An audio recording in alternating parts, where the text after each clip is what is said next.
Good morning, class 7th students. Welcome all again to your social studies classes. So in the past class we were studying about the Mughal Empire in chapter number 5 of history, isn't it? So we have to continue with this chapter because it was not completed in the last class. So first of all everyone should open the book and come to page number 66. सारे बच्चे book खोल के page number 66 पे आ जाएंगे. Last class में हम लोगों ने क्या क्या पढ़ा था कि कैसे मुगल डायनेस्टी की नींव पड़ी भारत में, उसके बाद बाबर के द्वारा, फिर बाबर क्या हुआ 15 साल तक, फिर बीच में मुगल डायनेस्टी के बीच में कौन आया, सूर डायनेस्टी जिसके राजा थे शेरशाह सूरी. तो उनको बारे में हमने पढ़ा था. पेज नंबर 66 पे आ गए सब लोग. आज हम लोग पढ़ने जा रहे हैं इस्लाम शाह सूरी के बारे में. ठीक है, हम लोगों ने पास्ट क्लास में देख लिया था ना कि शेरशाह सूरी की मृत्यु हो गई थी गन पाउडर का एक्सप्लोजन की वजह से दिल्ली में. उसके बाद कौन आ गया, इस्लाम शाह सूरी.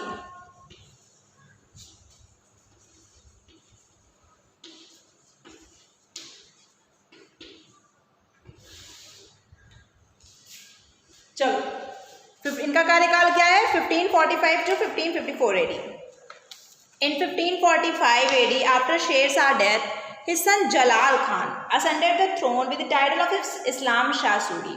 अब इस्लाम शाह सूरी कौन है, शेर शाह सूरी के बेटे जिनका नाम क्या था, जलाल खान. लेकिन इन्होंने कौन सी टाइटल ले ली, इस्लाम Shah Suri. He proved to be a weak ruler. अब शेर शाह सूरी के बारे में आप लोगों ने लास्ट क्लास में पढ़ा था. He was a very ambitious person, very good person, he had very good administrative skills in himself. But जो इनके बेटे थे उनके वो एक weak ruler थे. He was not very strong in his work. He could not build upon the work of his father. अपने पिता के तरीके से वो एक strong ruler नहीं थे. Many revolts broke out throughout the empire. जब ये थे तो बहुत सारे लोगों ने आक्रमण कर दिया. Taking advantage of the situation, Humayun returned. और उस दौरान ही हुमायूं क्या थे, एग्जाइल में थे. लेकिन इस टाइम पे जब ये वीक रूलर थे तो हुमायूं ने इस चीज़ का एक फ़ायदा उठाया और वो वापस आ गया और उसने दिल्ली पर कब्जा जमा लिया और इस तरीके से सूरी को हरा करके उसने दिल्ली पर कब्जा जमा लिया. Thus the Su dynasty came to an end in 1555 AD. और इस तरीके से 1555 AD में सू डायनेस्टी का क्या हुआ, खात्मा हो गया. कॉइन्स इशूड बाय इस्लाम शाह सूरी. ये देखो उस दौरान पे जो कॉइन्स इशू किए थे इस्लाम शाह सूरी ने, वो ऐसे रहते थे. इस पर उर्दू से लिखा हुआ है. चलो अब कौन आ गया फिर से, हुमायूं. तो अब हुमायूं कौन से डायनेस्टी से बिलोंग करता था, ऑब्वियसली मुगल डायनेस्टी से. तो फिर से किसका किंगडम स्थापित हो गया, किसका राजपाट स्थापित हो गया, मुगल डायनेस्टी. और मुगल डायनेस्टी दोबारा से आ गई है तो इसलिए हम लोग इसको मुगल डायनेस्टी पार्ट 2 बोलेंगे. तो Mughal dynasty part 2.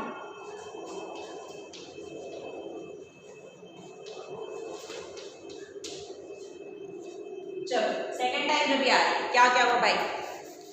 After the end of Sur dynasty Mughal rule after was reestablished by Humayun. After his death his minor son Akbar took his place. तो हुमायूं के बाद कौन आता है, उनका सबसे छोटा बेटा जिसका नाम था अकबर. तो मुगल डायनेस्टी में अभी आप लोगों ने ये देख लिया कि सबसे पहले बाबर आया, उसके बाद हुमायूं आया, फिर हुमायूं को 15 साल रिप्लेस किया किसने, शेरशाह सूरी ने, क्योंकि सू डायनेस्टी से बिलोंग करता था. उसके बाद फिर हुमायूं आया. अब हुमायूं का सबसे छोटा बेटा जो कि जिसका नाम क्या है, अकबर. तो अब हम लोग किसके बारे में पढ़ने वाले हैं, अकबर के राजपाट के बारे में. अब आ गए अकबर के बारे में सब लोग जानते हैं. उनको हम लोग किस नाम से जानते हैं, the greatest king. Jalaluddin Akbar was crown king at the tender as of 13 in 1556 AD. उनकी वो राजगद्दी पे बैठ गए, मतलब उनका जो वो राजा बन गए कितने छोटी सी उम्र में, 13 साल की उम्र में. तुम लोग के बराबर थे या फिर तुम लोग से छोटे ही होंगे, है ना.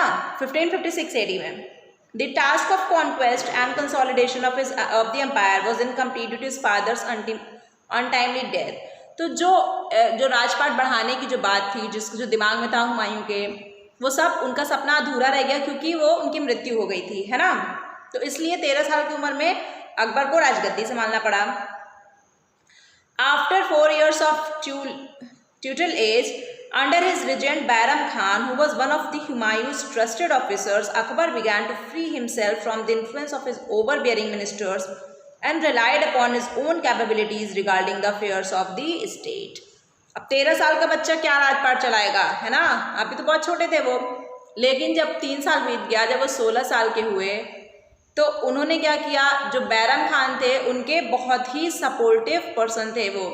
सारा काम तो अकबर करते थे क्योंकि राजगद्दी पे वो बैठे थे, बट बैरम खान मेन जो लीडर था, उनके डिसीजंस के पीछे वो बैरम खान थे। तो 3 साल तक बैरम खान ने सब कुछ देखा। वो one of the trusted leaders थे, बहुत ही भरोसेमंद लीडर थे हुमायूं के।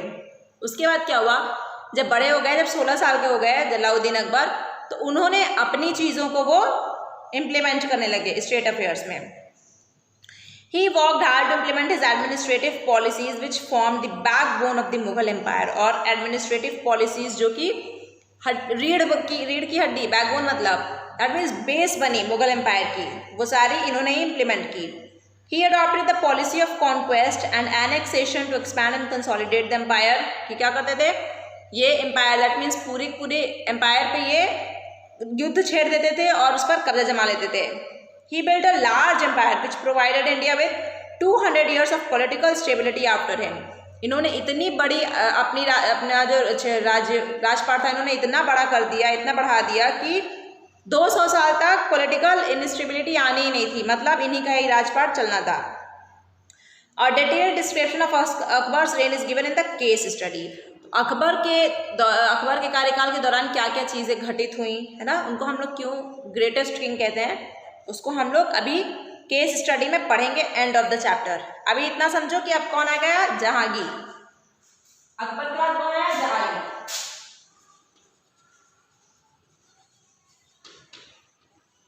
ये ऑर्डर याद करना बहुत जरूरी है। अकबर किसके बाद आया थे, हुमायूं पे, है ना, और हुमायूं किसके बाद आए थे, बाबर। ये याद होना चाहिए आपको। चलो जहांगीर आ गया। Akbar died in 1605 and was succeeded by son Salim. Akbar की मृत्यु हो गई 1605 में, और फिर उसके बाद सलीम ने राजगद्दी पे वो बैठे। He ascended the throne with the title of Nuruddin Mohammad Jahangir. तो इन्होंने कौन से टाइटल को अपनाया था, नूरुद्दीन मोहम्मद जहांगीर, मतलब जहांगीर का पूरा नाम यही था, है ना, और उनका जो मेन नाम था, जो सही का नाम था, वो नाम था Salim. He continued with the liberal and secular policies of his father. तो लिबरल मतलब फ्री माइंडेड, और सेक्युलर मतलब जो हर धर्म को बराबर का अधिकार दे। तो उनकी भी यही पॉलिसीज थी, किसकी, जहांगीर की। He was an efficient and very good ruler, है ना। He was better known for his impartial justice to his people, irrespective of their religion or caste. तो जहांगीर जो थे वो न्यायपालिका उस दौरान बहुत ही अच्छी थी, वो बहुत अच्छा न्याय करते थे। He showed great concern for the well-being of his subject and earned respect from all spheres of his society. तो इस वजह से क्या हुआ, लोग उनको बहुत पसंद करने लगे क्योंकि वो न्याय प्रसंग व्यक्ति थे, वो बहुत ही न्याय को पसंद करते थे, किसी के खिलाफ उनको इनजस्टिस बर्दाश्त नहीं था। Brisk economic activities, beautiful paintings and monuments, और वो और किन चीज़ों के लिए जाने जाते हैं, ब्यूटीफुल पेंटिंग्स उन्होंने बनवाई, मॉन्यूमेंट्स बनवाए। चलो उनके दौरान मिलिट्री एक्सपेडिशंस देखते हैं। Jahangir had inherited a vast empire. अब जो अकबर थे उन्होंने अपना राजपाट इतना बढ़ाया था, वो सब जहांगीर का हो गया था। He made efforts to consolidate the empire further. इन्होंने फिर से उसको आगे बढ़ाने की मेहनत की, उसके लिए कोशिश किया। 1 year after his succession to the throne, he had to deal with the rebellious son Prince Khusro.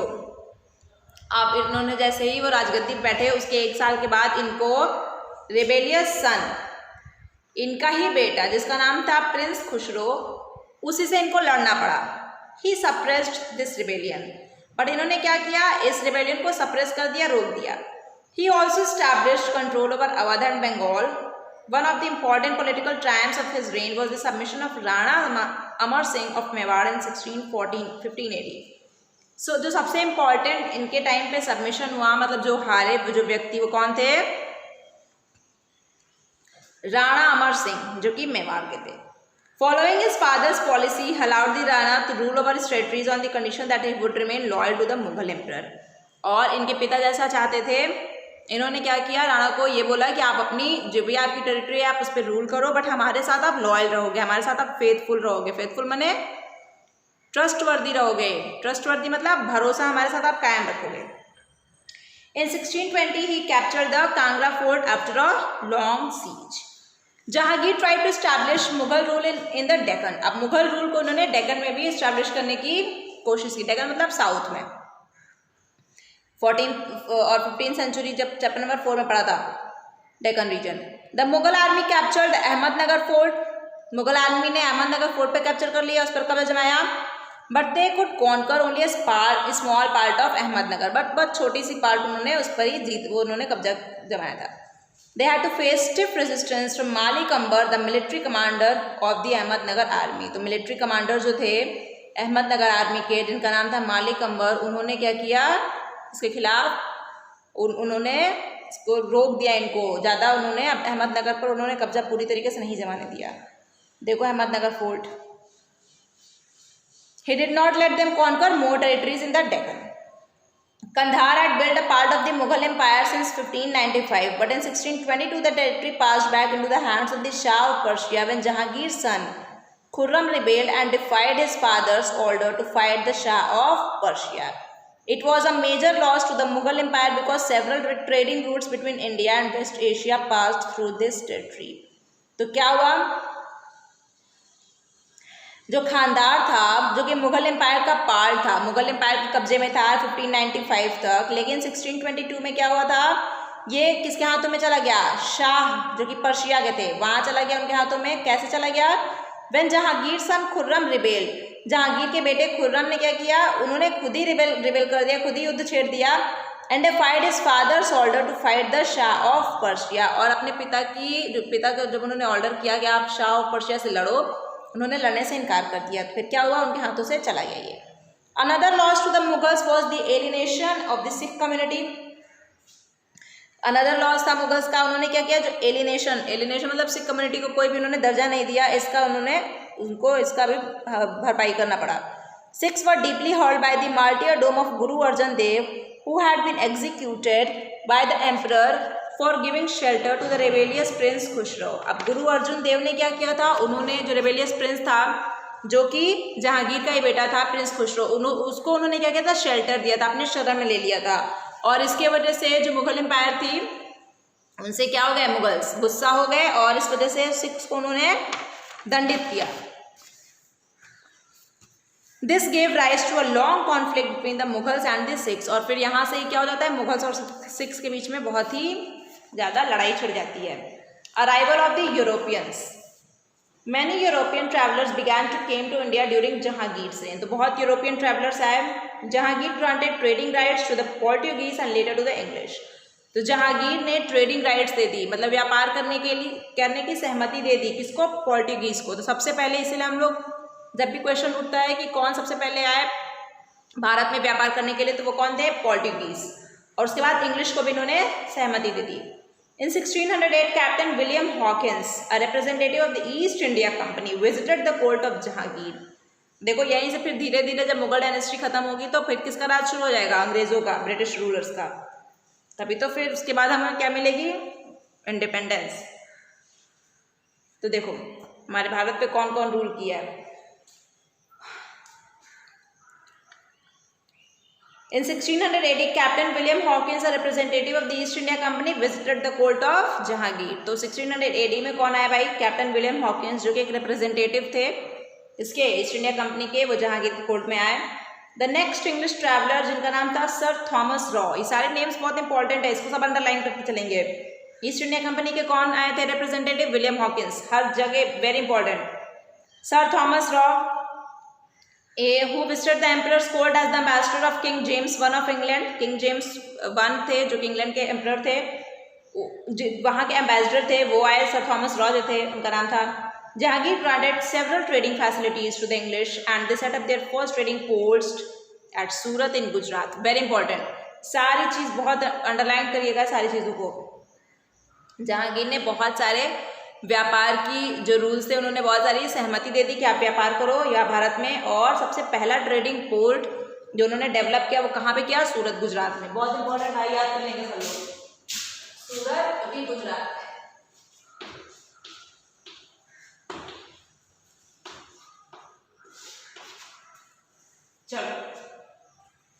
Jahangir and Noor Jahan. Meher-un-Nisa was the chief queen of Jahangir. He conferred on her the titles of Noor Mahal, light of the palace, and Noor Jahan, light of the world. जहां मतलब होता है पूरा world है ना, और नूर मतलब होता है लाइट। तो उनके जो जहांगीर की जो पत्नी थी जिनका नाम था नूर जहां, महर और निसा उनकी चीफ क्वीन थी। जहांगीर की चीफ क्वीन मतलब महारानी थी, है ना, एक रानी होती है और एक महारानी होती है जो चीफ क्वीन होती हैं। He conferred on her the titles of Noor Mahal. उन्होंने क्या किया, उनको क्या नाम दिया, नूर महल, लाइट ऑफ द पैलेस मतलब पैलेस की लाइट, पूरे फोर्ट मतलब जो भी वो आपका महल था वहाँ की लाइट, एंड नूर जहाँ लाइट ऑफ द वर्ल्ड और पूरे विश्व के मार्गदर्शक। बेस्ट नोन एज नूर जहाँ, she was very powerful in the court. तो उनको नूर जहाँ के नाम से हम लोग जानते हैं और वो बहुत पावरफुल थी कोर्ट में। Jahangir consulted her on affairs of state, और जहांगीर उनसे हर बात में कंसल्ट करते थे, हर बात में उनसे पूछते थे कोई भी अगर उनको डिसीजन लेना होता था। नूर जहाँ was an ambitious queen, she took keen interest in managing the affairs of the state. वो भी एक बहुत ही एम्बिशियस क्वीन थी, है ना, जो चाहती थी वो अकॉम्प्लिश कर पाती थी। वो हमेशा उनको देखती रहती थी कि क्या हो रहा है हमारे दरबार में। Once when the emperor fell ill, she independently looked after the administration of the empire. एक टाइम पे क्या हुआ, जब जहांगीर बीमार हो गए तो नूर जहां ने उनकी जगह वो बैठ गई और उन्होंने सारी चीज़ों को देखा। In the later period of Jahangir's reign, she became so powerful that even royal decrees and farmans began to be issued in her name. है ना, क्या हुआ कि जब जहांगीर का जब वो रूल कर रहा था तो जो उसका कार्यकाल था, जब बाद के जो कार्यकाल था मतलब जो लेटर पीरियड था, उस टाइम पे वो इतनी पावरफुल हो गई कि जो रॉयल डिक्रीज थे या फिर जिनको हम लोग फरमान के नाम से जानते थे वो सब इन्हीं के नाम पे आने लगे। Coins began to be minted bearing Jahangir's name on one side and her name on the other. जो कॉइन्स थे उस पर भी क्या था, जहांगीर का एक तरफ नाम होता था और दूसरे तरफ नूर जहां का। Noor Jahan is said to have begun misusing her power and influence. अब नूर जहाँ को हिस्टोरियंस ये बताते हैं कि इनको इतनी ज़्यादा पावर मिल गई थी कि इसका इन्होंने मिसयूज़ किया, मतलब गलत इस्तेमाल किया। This way she created an atmosphere of uncertainty which affected the efficiency of the state. और इस तरीके से इन्होंने एक ऐसी एटमॉस्फेयर बना दिया जो कि मुगल डायनेस्टी के लिए बिल्कुल भी अच्छी नहीं थी। After Jahangir's death, she tried to install her son-in-law Shahryar on the throne. जब जहांगीर की मृत्यु हो गई तो इन्होंने अपने दामाद को, सन-इन-लॉ मतलब दामाद, जिसका नाम था शहरियार, उसको राजगद्दी पर बैठाने की कोशिश की। But the war of succession was won by Prince Khurram, who arrested Shahryar and नूर जहां। लेकिन जब इन्होंने ऐसी कोशिश की तो इसको प्रिंस खुर्रम भी कौन थे, जहांगीर के बेटे थे। इन्होंने इसके लिए लड़ाई किया क्योंकि कायदे से तो जो जहांगीर के बेटे हैं वही तो बैठने चाहिए थे थ्रोन पे, लेकिन इन्होंने अपने दामाद को बैठाने की कोशिश की। प्रिंस खुर्रम ने दोनों के अगेंस्ट रिवोल्ट किया, उनसे लड़ाई की, और फिर उसके बाद शहरियार जो कि उनका दामाद था और नूर जहां, दोनों लोगों को उसने अरेस्ट कर लिया। There after Noor Jahan led a retired life till her death in 1635। जब तक मृत्यु नहीं हो गई नूर जहां की 1635 में, तब तक वो एक अच्छी जीवन उन्होंने फिर व्यतीत नहीं किया। She was buried beside Jahangir in Lahore, और उनका कब्र खोद के उनको डाल दिया गया। कहाँ पे, जहांगीर के पास ही, जो कि लाहौर में है अभी। चलो अब आ जाओ शाहजहां। तो जहांगीर के बाद कौन आ गया, शाहजहां।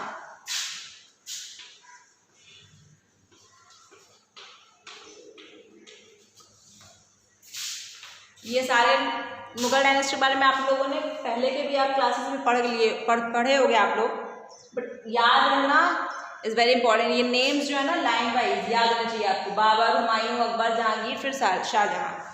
याद कैसे रहेगा, अगर आपको एक स्टोरी फॉर्मेट में आप कोई चीज़ें सब रिकॉल रहेंगी तभी। देखो शाहजहां कब से कब तक आया, 1628 to 1658। Prince Khurram emerged victorious in the war of succession following Jahangir's death in 1627। तो यहाँ पे हम लोगों ने देखा कि प्रिंस खुर्रम कैसे कब्जा जमाता है, हरा करके शहरियार को और नूर जहां को भी। He ascended the throne with the title of Shahjahan. तो प्रिंस खुर्रम ने ही कौन से टाइटल के साथ वो राजगद्दी बैठा, शाहजहां की टाइटल से। He reigned for 31 years। 31 साल तक वो राजपाट चलाया।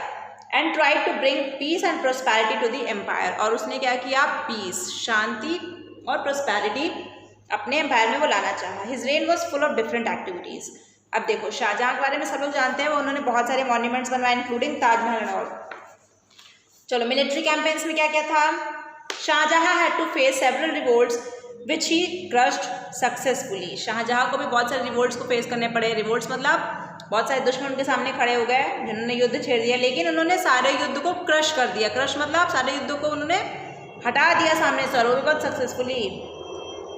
The Bundelas Rajput of Bundelkhand led by Jujhar Singh revolted against the Mughal authority. तो बुंदेल राजपूत थे जो कि बुंदेलखंड से बिलोंग करते थे। इनके चीफ कौन थे, जुझर सिंह। उन्होंने मुगल अथॉरिटी के अगेंस्ट रिवोल्ट किया। Shahjahan suppressed this revolt easily. Shahjahan ने इजीली इस रिवोल्ट को सप्रेस कर दिया। कैसे? He then crushed another revolt in the Deccan. फिर उसने अनदर रिवोल्ट जो कि डेक्कन में था उसे भी क्रश किया। ही एनेक्स्ड अहमदनगर इन 1633। 1633 ने उन्होंने अहमदनगर पर कब्जा जमा लिया जो कि जहांगीर नहीं कर पाए थे। He also forced Bijapur and Golconda to sign a peace treaty. Golconda और बीजापुर में भी उन्होंने शांति प्रस्ताव रखा and made then pay an annual tribute to the Mughal emperor. ठीक है। Shahjahan send his army to Balkh and Badakhshan in central Asia. Shahjahan ने अपनी आर्मी कहाँ भेजी, बुल्क में और बदख्शन जो कि सेंट्रल एशिया में है। But this campaign prove to be a failure. But ये जो कैंपेन था उनका वो फेल हो गया। He tried to win back Kandahar but this plan was also came to nothing. फिर से वो खंडर पे कब्जा जमाना चाहते थे लेकिन वो उसमें वो अनसक्सेसफुल थे। Conflict with the Portuguese, very important. अब उनकी जो सेटलमेंट नहीं थी अगेंस्ट पोर्टुगीज, वो क्या थी? The Portuguese traders had settled along the river Hooghly with the permission of the former rulers of Bengal। जो फॉर्मर रूलर्स थे बंगाल के, उन्होंने उनको परमिशन दे दिया था कि आप सेटल हो जाओ रिवर हुगली के किनारे। When they stopped paying custom duties, Shahjahan sent Kazim Khan, the governor of Bengal, to punish them। जब जो ये पोर्टुगीज जो थे, पोर्टुगीज ट्रेडर्स थे, इन्होंने क्या किया, इन्होंने कस्टम ड्यूटीज पे करने से, it is a form of tax है ना, ये कर का प्रकार है, तो इसको जब इन्होंने पे करने से इनकार कर दिया तो शाहजहाँ ने काजिम खान को भेजा उस टाइम पे जो गवर्नर ऑफ बंगाल थे, ताकि इनको पनिश किया जाए। ये हमारे राज में है और ये हमें कस्टम ड्यूटी भी नहीं दे रहा है। The Portuguese had strengthened their position by collecting war materials but they were defeated and made to trade on emperor's term. Portuguese उस टाइम पे बहुत ही स्ट्रॉन्ग थे, उन्होंने वॉर मटेरियल्स इकट्ठा कर लिया था जो भी लड़ने के काम आता है, लेकिन क्या हुआ, but they were defeated and made to trade on emperor's terms. लेकिन क्या हुआ, उसके बावजूद भी वो लोग हार गए, दैट मीन्स पोर्टुगीज ट्रेडर्स हार गए और उसके बाद उनको क्या करना पड़ा, उनके ही टर्म्स पे जीना पड़ा, जो मुगल डायनेस्टी के टर्म्स पे।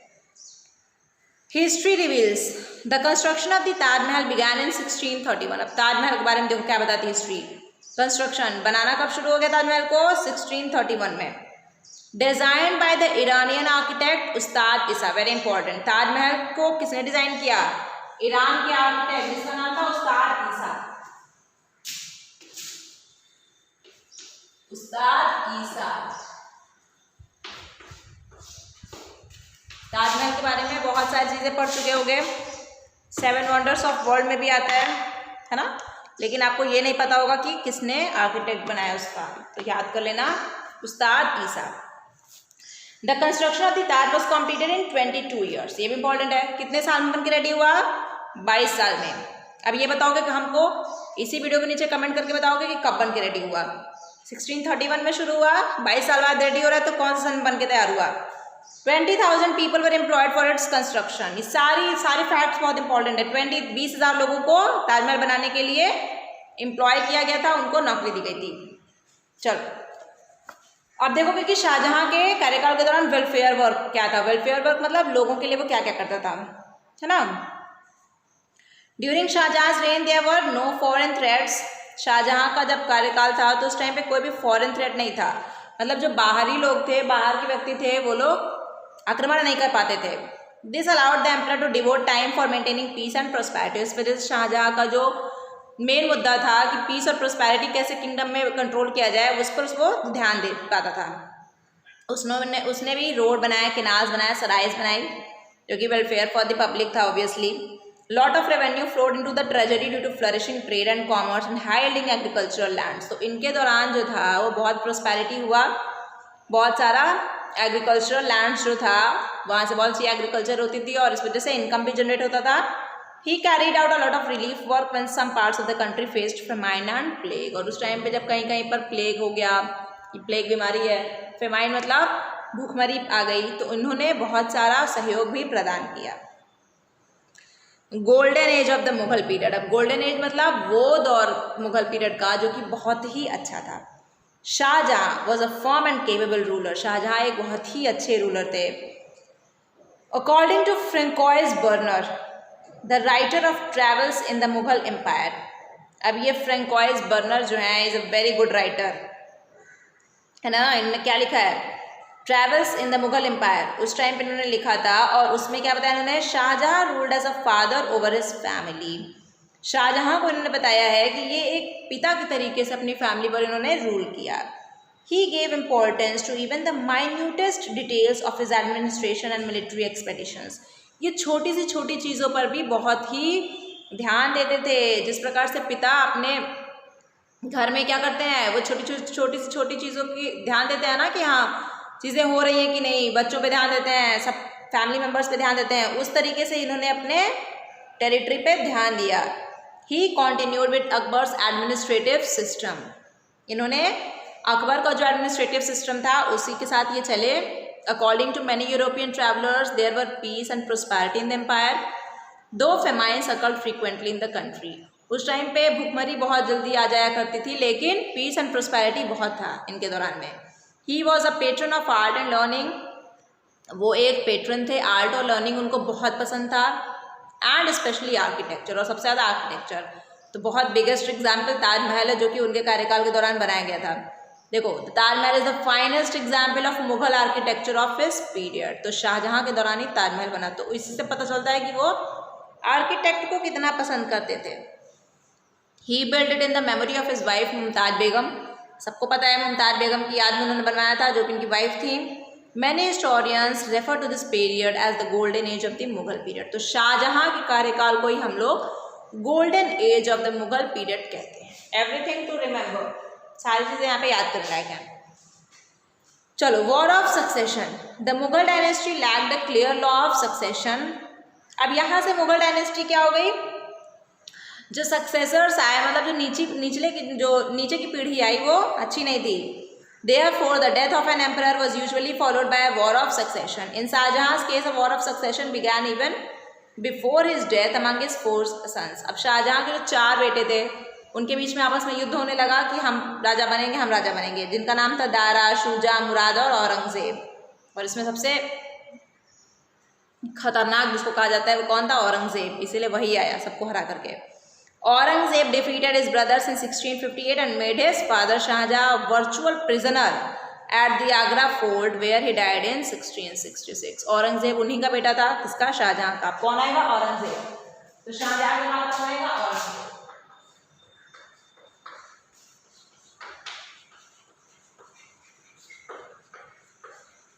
चलो, तो ये इनका चौथा बेटा था शाहजहाँ का।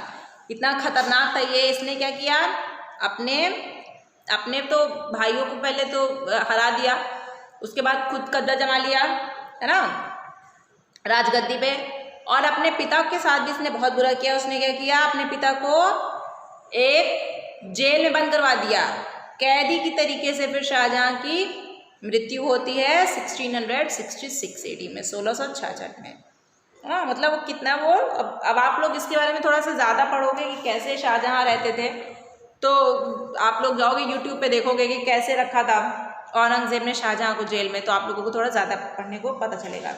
यहाँ पे अभी इस क्लास को हम लोग यहीं पे एंड करेंगे और नेक्स्ट क्लास में इस चैप्टर को कंटिन्यू करेंगे। Okay class, thank you.